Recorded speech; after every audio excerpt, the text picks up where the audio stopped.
बिस्मिल्लाहिर्रहमानिर्रहीम।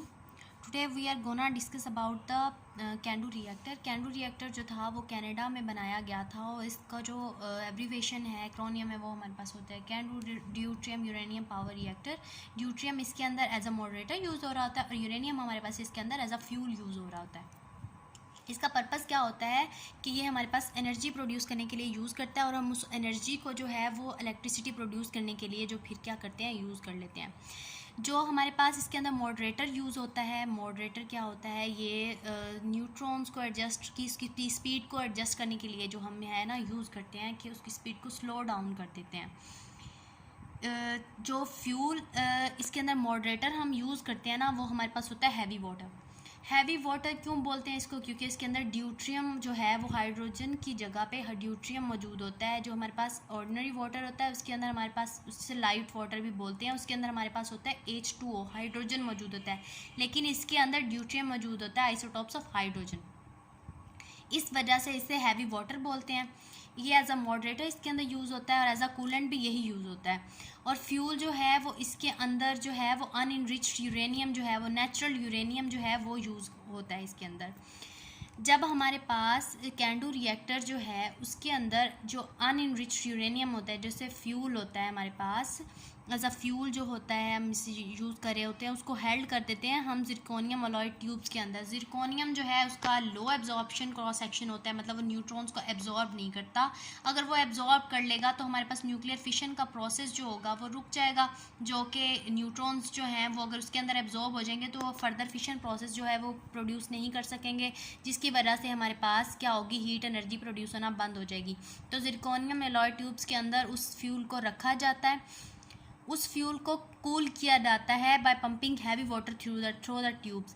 क्योंकि जो हमारे पास न्यूक्लियर फिशन का प्रोसेस हम जानते हैं उसके अंदर बहुत ज़्यादा एनर्जी जो है वो रिलीज़ होती है। जैसे कि हमारे पास यूरेनियम, हमने का नेचुरल यूरेनियम है, उसके ऊपर न्यूट्रॉन्स की जब बम्बार्डमेंट की जाती है तो वो यूरेनियम 236 में चेंज होता है। यूरेनियम 236 जो है वो खुद को स्टेबल करने के लिए दो जो है वो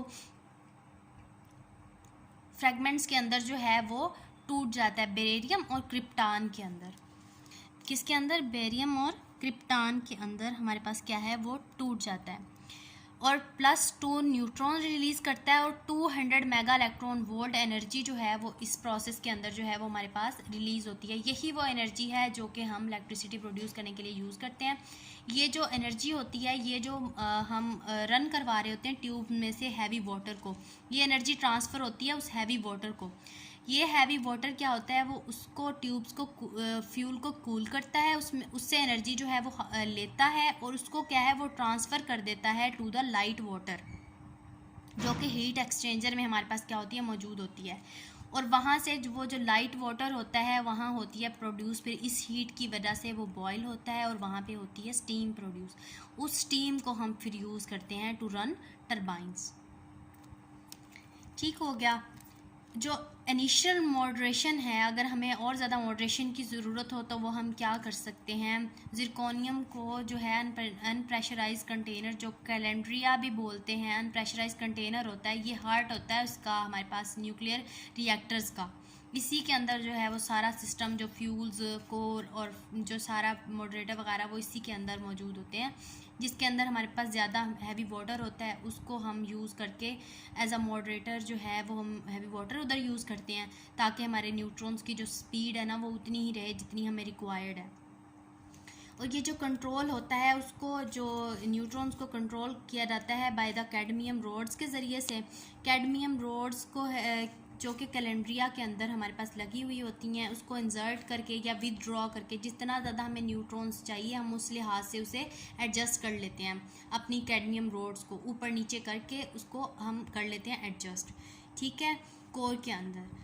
तो ये जो होल असम्बली होती है ना, इसको हम रखते हैं कंक्रीट शीट के अंदर। कंक्रीट शीट के अंदर हम क्यों रखते हैं? क्योंकि न्यूक्लियर फिशन के प्रोसेस में हमें पता है बहुत ज़्यादा अमाउंट ऑफ एनर्जी जो है, हीट जो है वो हमारे पास प्रोड्यूस होती है। रेडिएशंस जो हैं वो हज़ार्डस हो सकती हैं हमारे लिए, तो इस वजह से हम उसको, उन रेडिएशंस को जो है, ताकि वो उसमें से एमिट ना हो, वो सिर्फ एनर्जी जो है वो सिर्फ ट्रांसफ़र करें, हमारे वाटर को जो कि स्टीम प्रोड्यूस करे और हमें एनर्जी मिल जाए, लेकिन वो हमें इफ़ेक्ट ना करे, इस वजह से हम उसे कंक्रीट शीट के अंदर रखते हैं। क्योंकि जो सबसे पहला जो एक्सपेरिमेंट हुआ था न्यूक्लियर फिशन का, वो हिरोशिमा एंड नागासाकी में किया गया था।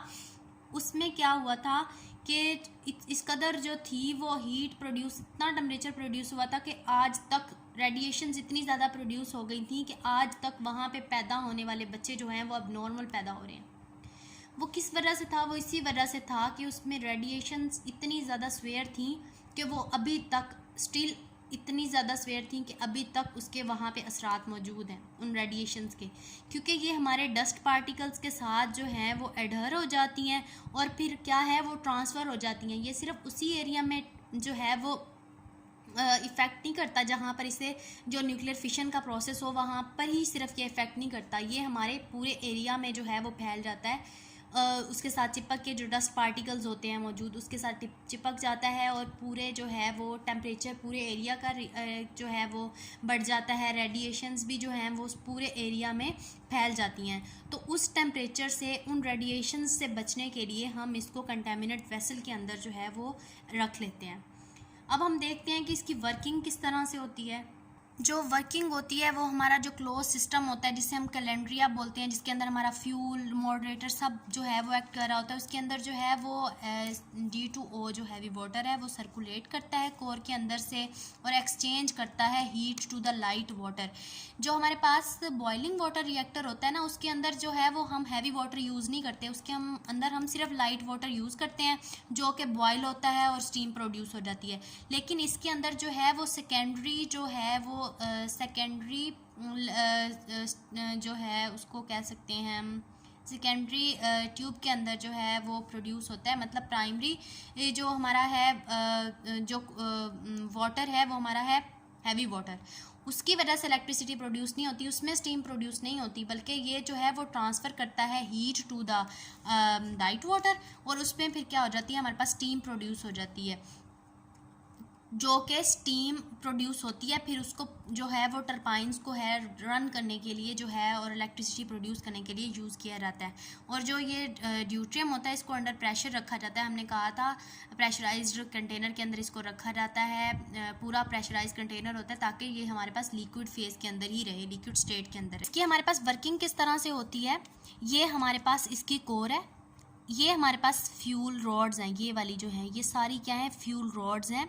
ये हमारे पास H2O है जो मॉडरेटर के तौर पर भी यूज़ होता है और कूलेंट के तौर पर भी यूज़ होता है। ये क्या है इन फ्यूल ट्यूब में से रन करता है, इसके टेम्परेचर को जो है वो इतना ही रखता है कि जो हमारी ये कोर है ना वो मेल्ट ना हो जाए, ठीक है। उसके टेम्परेचर को जो है वो मेंटेन रखता है और उसकी जो हीट है फ्यूल की, न्यूक्लियर फिशन का प्रोसेस जब उसके अंदर हो रहा होता है इस फ्यूल के अंदर, क्योंकि यूरेनियम हम यूज़ कर रहे होते हैं जिसके ऊपर फर्स्ट फिशन प्रोसेस जो था वो उसी के ऊपर जो है ना यूरेनियम से ही ऑब्टेन किया गया था कि वो 2 फ्रैगमेंट्स में टूट गया था और जो है वो large amount of energy release हुई थी। उसी एनर्जी को हम जो है ना ये इससे लेता है फ्यूल से जो हैवी वाटर होता है और उसको जो है ये हमारे पास जो हीट एक्सचेंजर है ये हमारे पास क्या है, इसके अंदर जो है ये H2O फिर इसके अंदर से जब रन करता है तो हीट ट्रांसफ़र कर देता है इस लाइट वाटर को, जो हमने यहाँ से इनलेट की हुई होती है, इनलेट किया होता है लाइट वाटर, उसको क्या कर देता है ये हीट कर देता है ट्रांसफ़र, जिसमें होती है फिर स्टीम प्रोड्यूस। और वो जो स्टीम होती है ना हमारे पास वो यहाँ पे हमारे पास क्या है टरबाइंस लगी होती हैं,